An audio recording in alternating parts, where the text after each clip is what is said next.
Assalomu alaykum futbol ixlosmandlari, e'tiboringiz markazida futbol dunyosi hamda dunyo futbolida ro'y bergan eng so'nggi yangiliklar bilan O'zbek futboli kanali. Ayni paytda mana shu roligimizga like bosayotgan va kanalimizga obuna bo'layotgan barcha obunachilarimizga yana bir bor o'z minnatdorchiligimni bildirib qolaman. Ekran oldiga yaxshilab joylashib oling, like bosishni unutmang. Bugungi dasturimizni boshladik. Josep Gvardiolaning Manchester Citydan ketgani Husanov faoliyatiga qanday ta'sir qiladi? O'zbekiston milliy terma jamoasi himoyachisi Abduqodir Husanovning Manchester Cityga o'tishi Angliya futboliga moslashishi va jamoaning asosiy figuralaridan biriga aylanishida ispaniyalik murabbiy Josep Gvardiolaning hissasi juda ham katta albatta. Angliya matbuoti mashhur murabbiy o'zbek futbolchisi bilan individual shug'ullangani, uni har tomonlama qo'llab-quvvatlagani haqida bir necha bor yozgan edi.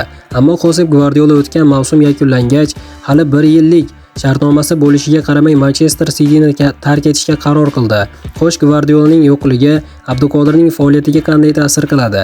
Bu savolga rossiyalik taniqli jurnalist Aleksandr Troitskiy munosabat bildirdi. Uning ta'kidlashicha, Pep Gvardiolaning Manchester City bosh murabbiyi lavozimidan ketishi jamoa tarkibida o'zbek himoyachisi Abduqodir Husanovning maqomiga ta'sir o'tkazmaydi.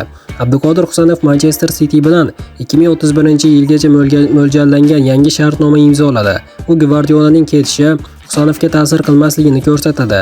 Abduqodir har qanday sharoitda ham yuqori darajadagi futbolchi bo'lib qolaveradi, deya yozadi Troitskiy o'zining Telegram kanalida.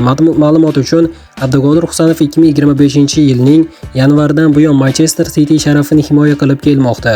O'tgan mavsum u barcha musobaqalar doirasida jamoa tarkibida 37 ta o'yinda maydonga tushdi va professional faoliyatidagi ilk sovrinlarini Angliya Kubogi va Angliya Ligasi Kubogini qo'lga kiritdi.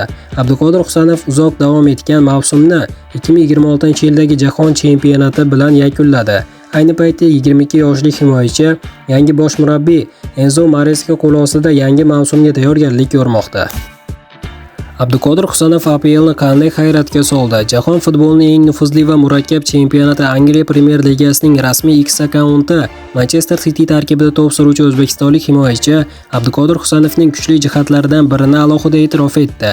Liga akkaunti o'zbekistonlik futbolchining o'yinlar davomidagi eng ta'sirli epizodlardan to'plangan video lavhalarni e'lon qilib, uni Abduqodir Husanov juda tezkor deb izohladi va chaqmoq belgisi emojisini qo'shdi. Eslatib o'tamiz, Husanov 2025-yilning yanvar oyidan buyon Manchester City sharafini himoya qilib kelmoqda. Manchesterliklar o'zbekistonlik yosh himoyachi uchun Fransiyaning Lens klubiga 40 million yevro to'lagan edi. Qisqa vaqt ichida o'zining yuksak salohiyatini namoyish qilgan Abduqodir ayni paytda jamoaning asosiy futbolchilaridan biri hisoblanadi. O'tgan mavsumda Abduqodir Husanov klub safida barcha musobaqalar doirasida 37 ta o'yinda maydonga tushdi, ammo gol yoki golli uzatma bilan ajralib tura olmadi. Ammo Abduqodir Husanov o'tgan mavsumda Angliya Kubogi va Angliya Ligasi Kubogi turnirlarida g'olib chiqib, Yevropadagi faoliyati davomida ilk nufuzli sovrinlarga ega bo'ldi. Shundan so'ng Abduqodir O'zbekiston terma jamoasi bilan jahon chempionatida ishtirok etdi. Terma jamoa 3 uchrashuvning barchasida mag'lubiyatga uchradi va play-off bosqichiga yo'l ola olmadi. Shunga qaramay Husanov mundialning eng tezkor futbolchilar reytingida yuqori o'rinlarda qayd etildi. Bundan tashqari Abduqodir futbol ishqibozlarida eng ko'p kuzatgan futbolchilar reytingida ham yuqori qatorlardan joy oldi.